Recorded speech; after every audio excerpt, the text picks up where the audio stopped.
figured out that she was mildly autistic, decided to go back to school and study web design. And this is not a brag. I mean, most of you who know me know that I'm Billy Bob Thornton's web designer. I just want you to know that Billy Bob paid my schooling. Wow. A lot of things people don't know about these people who are famous and everything is they do really, really nice, sweet things, small things like that, and that meant the world to me. So anyway, idiots that they were, they asked me to deliver a commencement poem. 2 years in adult school, and they go, come on, we need a commencement poem. So I get to read my poem right before The Emotions, the group that did Best of My Love in 1977.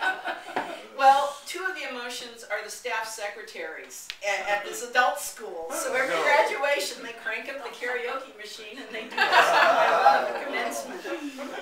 So I did this right before they cranked up the karaoke machine.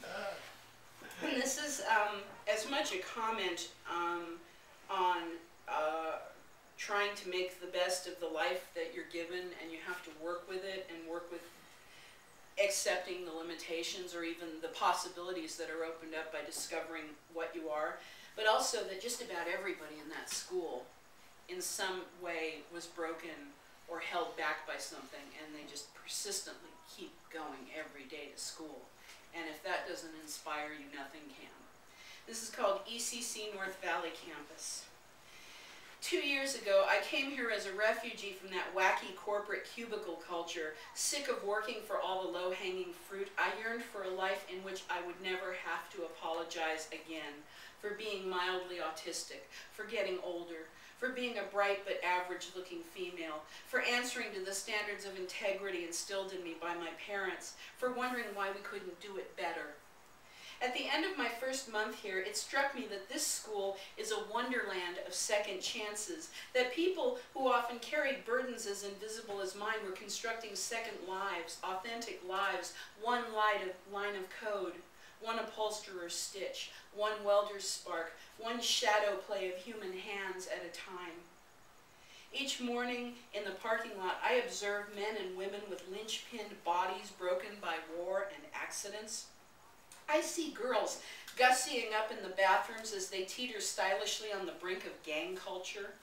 I see the sleek, silent, straw-powered super wheelchair of one of our top students as he arrives with his black dog loping by his side. I see people moving on with their lives, shooting for that better day, toting books and laptops, poised to vote in change with every check of present on the attendance roster. This is the body electric of this school. On Fridays, when my teacher, Mr. Garcia, brings us the much-awaited bag of bagels from Vaughn's, and I reach for the plumpest one with cheese that looks like a Photoshop project heavy on the linear burn filter, I marvel at the American dream that lines up for snacks. The Joyce scholar who learns Dreamweaver to grow his family's plumbing business. The aerial photographer who grapples with CSS so she can work from home. The daughter of a famous Indian pop star who uploads mystic music cues for her Flash project. The teenager who designs cars more beautiful than any woman he could possibly desire. The heavily pregnant mother of 3 who, rest assured, is going places.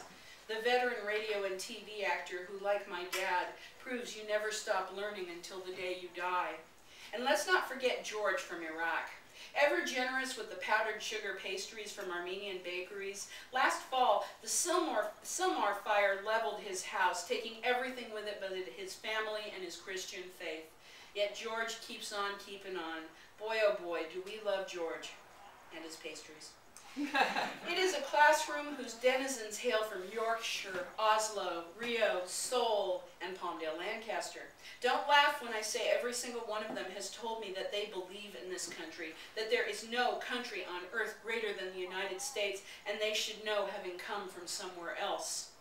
Central to all of this is the teacher, Mr. Garcia, who has kept me from more than a few fits of aspy tears by assuring me that this Adobe layering that I'm just not getting after 2 weeks, well, once I do get it, my learning curve will shoot skyward, and he's right.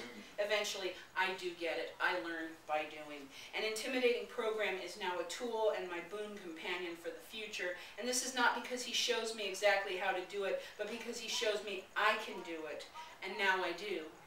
And now I read you this poem, and I overflow with gratitude and appreciation for what this school and its teachers have given all of us here today.